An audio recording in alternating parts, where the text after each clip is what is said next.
Hey folks, Landstryder here. Welcome to another episode of TerraFirma Punk. I'm here with Dornall. Hey. And we have updated to the 2.0.7. Now, couple little things. I got to warn you about updating 2.0.7. There is a broken script. It is called main-tfc.zs. It's in the scripts folder. And there's a line, it's line 49, that needs to be commented out, or the script will be broken, and basically the whole pack will be broken if you don't fix that little issue. I'm sure he's going to have a hot patch for it coming out pretty soon. There'll be 2.0.8 probably just to fix that one line, that one script, or he may just kind of let it slip until he can get the new updates that are coming in. There's some mods that are going to be added. I'm not going to spoil it, although if you've been watching some other people, they've kind of dropped the hints at what's coming. So, needless to say, there's going to be more tech and there's going to be more magic. So, yeah, we're kind of excited about that. A lot of little tweaks. Basically, this patch was mainly to fix some dupe bugs that I'm not going to tell you about. But they should be fixed in this update. There's also quite a bit of tweaking done to the ore processing chains. So the crusher is not quite as good as it used to be. So it definitely is more of an encouragement to get into MagneticCraft. And we are totally ready to get into MagneticCraft. As you can see in these chests, Dornell's been toiling away, getting tons of stuff ready for me. Now, a little bit of an update on the channel. The reason you haven't seen any videos coming out lately is because we've been having a massive amount of issues with our server. Just the lag and performance issues and stuff like that. So we're looking at possibly switching over to a new host. And I'm in discussion with a couple of hosting companies, and one of them's already gotten back to me. I think we might be moving. I'm not going to say for sure, and I'm not going to mention the host just yet because depending on the outcome of the talks. So. But I'm excited about that. I'm hoping that it'll work out for me, and it'll improve our server, it'll improve our channel, and stuff. So Good. But I'm not gone. We're still here. We're still making these videos, and we're gonna be making them. They might slow down quite a bit for some other real life reasons. For one, Dornell's not been feeling very well. If you wanna talk about your health, you're welcome to do that at this point because. Let's just say that I have a lot of problem with my legs, and it's in a major flare-up, so I could end up spending a week or two in the hospital. So yeah, if Dornall has to disappear, we're gonna make sure that we send our well wishes to him. So guys, telling your well wishes to Dornall, tell him to get better, or hope for him to get better. The power of positive thought, all that stuff. Anyway, moving on. More updates. What else was updated in this? I can't even remember. No mods were added in this particular patch, but it was basically just to fix a whole bunch of tweaks and stuff like that. Now,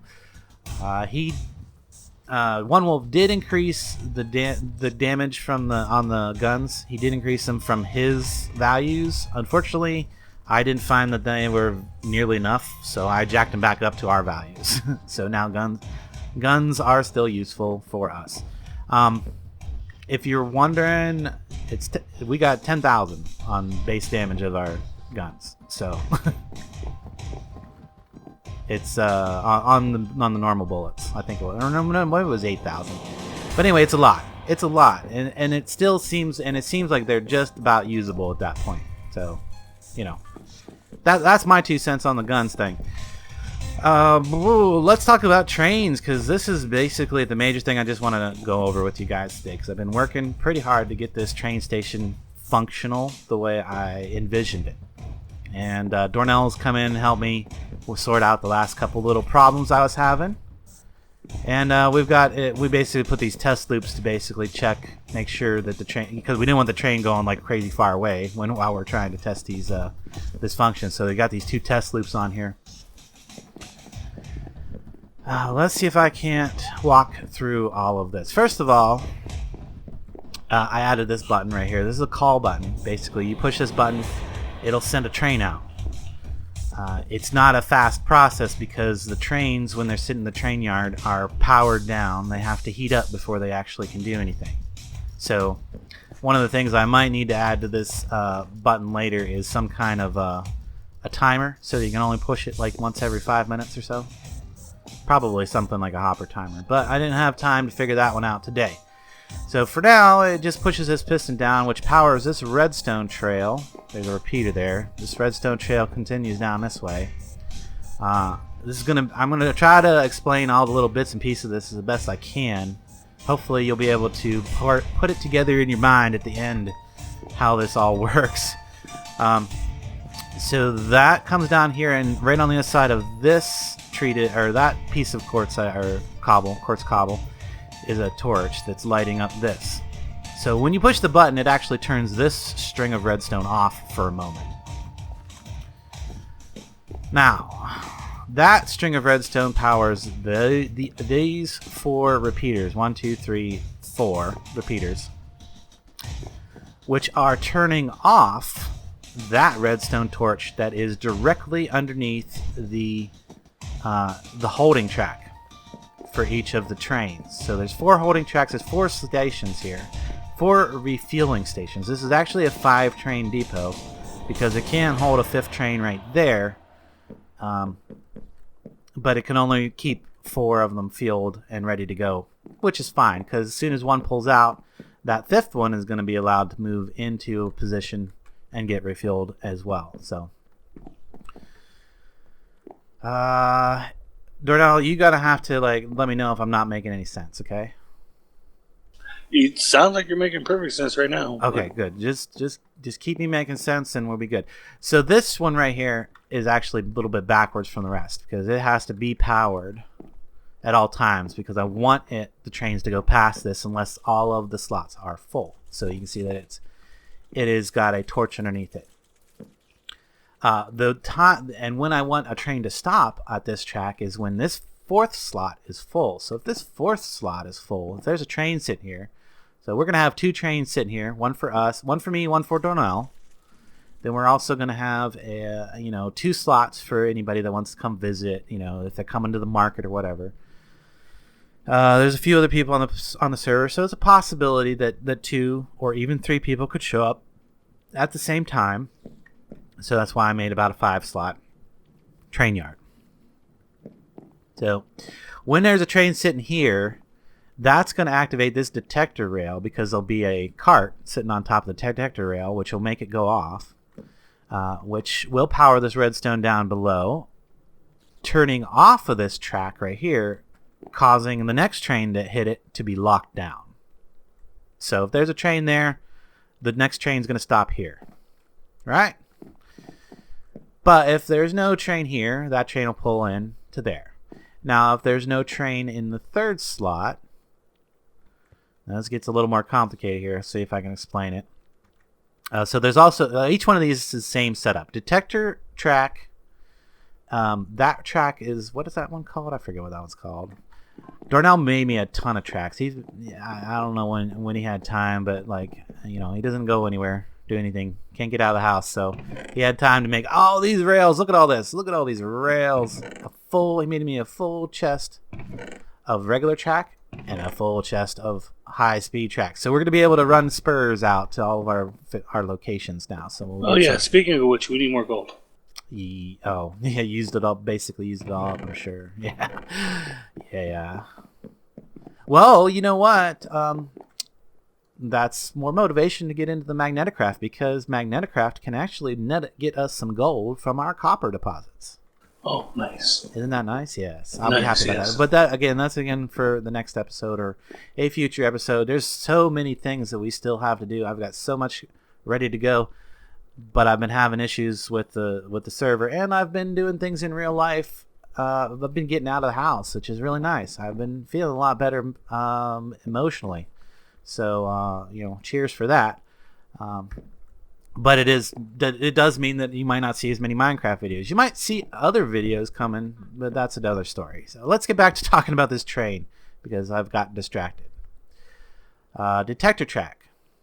Each one has a detector track. So when the detector track is active, for one, it sends a redstone signal to the switch motor. This switch motor right here, you can see that the next train is going to get routed into there because this switch motor is active, and that is active because of that redstone trail there. Now this last slot here does not need to do anything other than activate this switch motor so that the next train goes down this way. But when a train pulls into this slot, then it has to do a number of things. First of all, this track right here, and I came over here. That's why I actually came over here, so I can remember what this track is called. Is called locomotive track. It starts and stops locomotives depending on what it does. I'm going to grab a piece of that out so I can demonstrate that here in a second. We've also got locking track over here. Lots of locking track. And detector track is pretty self-explanatory. When there's a card on top of it or anything is sitting on top of it, it emits a redstone signal. So that detector track is activating the locomotive track.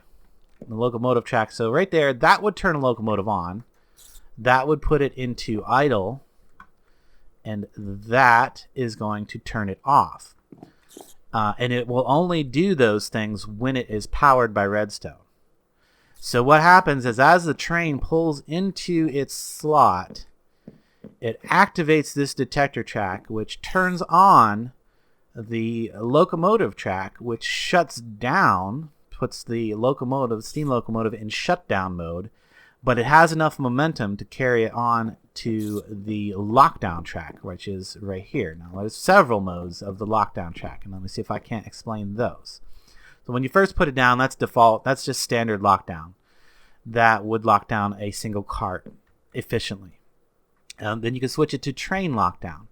Now, lockdown mode is fine. It does not provide any kind of a boost. So if I provide this with a redstone signal and there was a cart on there, it's just going to sit there because it doesn't really know what way to go. But it would allow the cart to move with the redstone signal. If I put a cart there, in fact, let's just kind of. So if I put a cart on this track, I can't push it off. I cannot move it because it's locked on that track. And then if I put a lever here and give it a redstone signal, I can now just push it off like it was a normal track. The difference between train and regular lockdown is it just stays on longer. So you notice that when I turn it off, it's continuing to stay lit, and then it turns off. That gives the train enough time to clear the lockdown so that it doesn't grab one of the rear cars. That's the only difference between normal and train lockdown mode. And that goes pretty much for all of the different settings. So holding mode is slightly different. Holding mode will pick up the cart. Okay, and I gotta use a couple more pieces of track to demonstrate this. So what it'll do is it will hold the cart. So I push the cart that way, and it hits that holding track. See, it's locked down. It won't go no further. And when I release it, it goes ahead and pushes it in the direction that it was headed when it got locked down. So now if I turn it off and I push the cart onto it from this direction, now when I unlock it, it's going to shoot off that way, and which you obviously can see me pointing, right? Yeah, to the left. Oh, dang it. I wanted to keep that. There's still two more modes to explain. So the next mode is boarding mode. Boarding mode, it's not what it sounds like. You would think that it's like, make you bored. No, it doesn't. What it means is that it'll stay there. So say I got a redstone signal there. It does provide a boost. It does provide a little boost. But say I push it onto the cart there, it's going to continue on, right? But if I push it this way, get back on there, and I push it this way, and then it locks.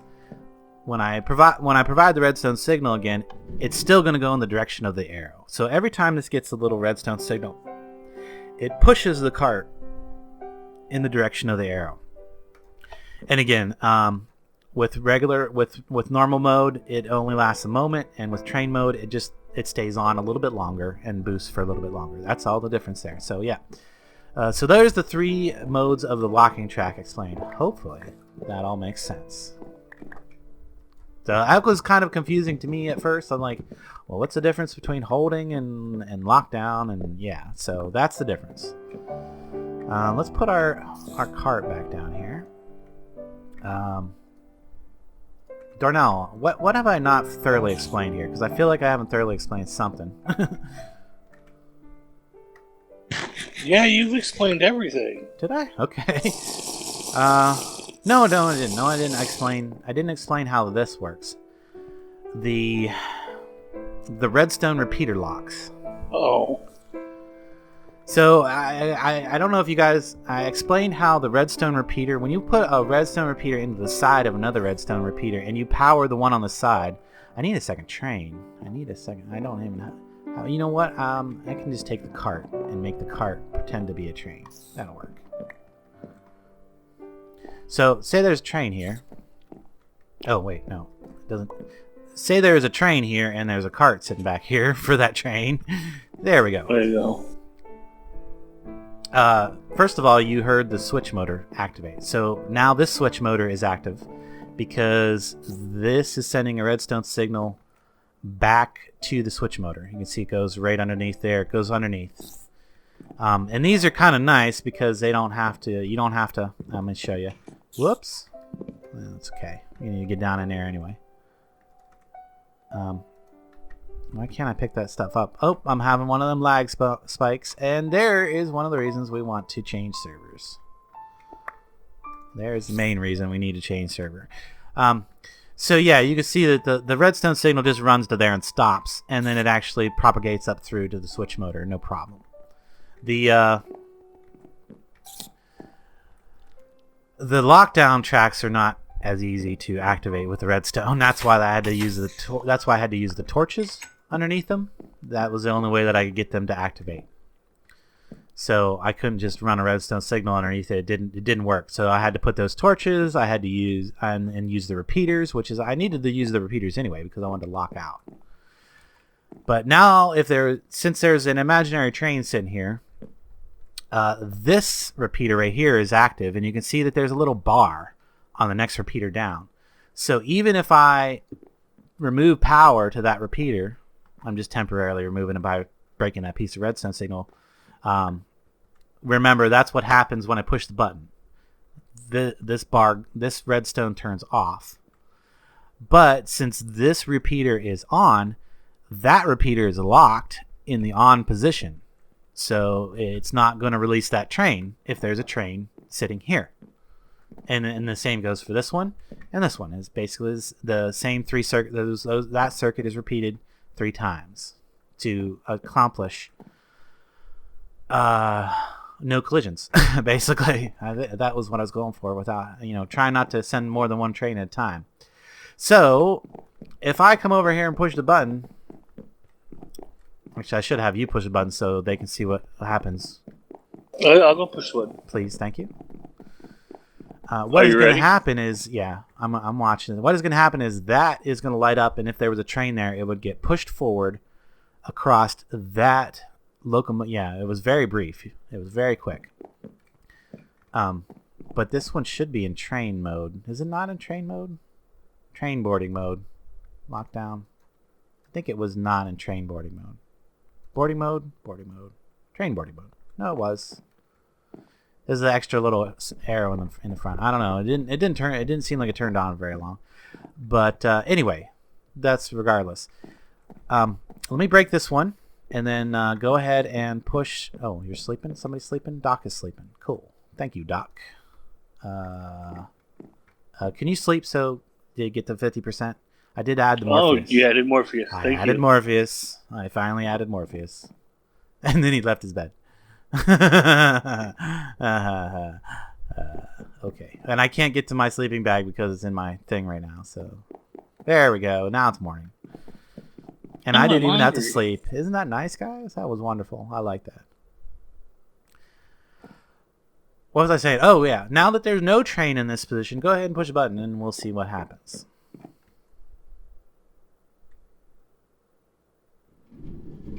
So there we go. So what happened is he pushed the button, which activated that train. Now, The other thing I need to do is I need to add a button to turn that so that, or add a circuit to disable the button for 5 minutes or so. Because what happens is the train gets pushed forward. The train was shut down, so it didn't have any heat or steam build up. It gets pushed forward across this track. It's the same as that track, except this one turns it off, and you can see this one has the green on it. It turns it on. And I have the redstone blocks underneath. I have the redstone blocks underneath each one so that they're always active. So it's the moment the train gets pushed off and across that, its steam engine activates. And there we go. Now it's built up enough steam. It'll go across the entity pickup things. Of course, it's already got a passenger, so it's not going to pick any new passengers up. And then it's going to come back. I got a little loop up there just for testing purposes. It dumped the passenger. You can see that he came over here now. It goes back there and then goes back in its position and shuts off and gets refueled. So now we're still in shutdown. We're not using fuel. The heat's going to slowly dissipate after this fuel gets used up. And the steam is going to eventually go away. But if I happen to... here, let me get my cart back here. If I happen to use the train before it... If I happen to push the button again before it cools down all the way. Come here, buddy. Actually, you come to my inventory and you come stand here in the pickup area, Dornall. Oh, he didn't get it there in time. Nope. Here we go. And I like I said, I just got I put these temporary loops here for the testing purposes of this, and you can see that I get kicked out because this one down. This ooh, that's good view. This track right here is powered. This is a disembarking track, and the one we got downstairs is the embarking track. I did move this lever down here just to kind of make this area cleaner, as clean as I can make it. And yeah, I think that's the train station explained. Now hopefully this is gonna give the other guys some inspiration to build their train station and how they want to set it up. You'll need a couple of these kind of stations and some kind of complicated redstone to keep things from running into each other. The next thing I got to do is I got to get this sorted because I want to reroute that. I'm going to go at Y level 100 because I'm told that mobs won't spawn as badly there. And it's a really bad idea to hit a mob in a high-speed train because it blows up. Yes. So we want to avoid. And I think what else I'm going to do is I'm going to program a robot to make those tunnels. And he's going to lay track, and he's going to put half slabs on either side of the track so that we can't have any mobs spawning in those tunnels. We just cannot have that happen. That would be bad. Nice. But that's my update. That's our train station. Be sure and send Dornall a tweet and tell him to get better soon, so we can get more recorded and stuff like that. Maybe next time I come up, we can do a tabletop record. I really want to do that. So anyway, guys, what are you gonna say? I says, yeah, we'll talk to the guys about it. I don't think they'll have a problem. Yeah, we need to get back to using this thing too, because like we haven't used this in a while. And we've got a ton of things ready to go. It's just been having so many issues with real life and the server and stuff. It's been very hard to record, so I apologize for not getting too many videos out lately. But I am going to keep up, and I should be streaming this weekend. So I hope you guys have enjoyed this video as much as we enjoyed making it. If you did, be sure and leave a like, comment, thumbs up, all that fun stuff. And until next time, we will catch you later. See y'all on the flip.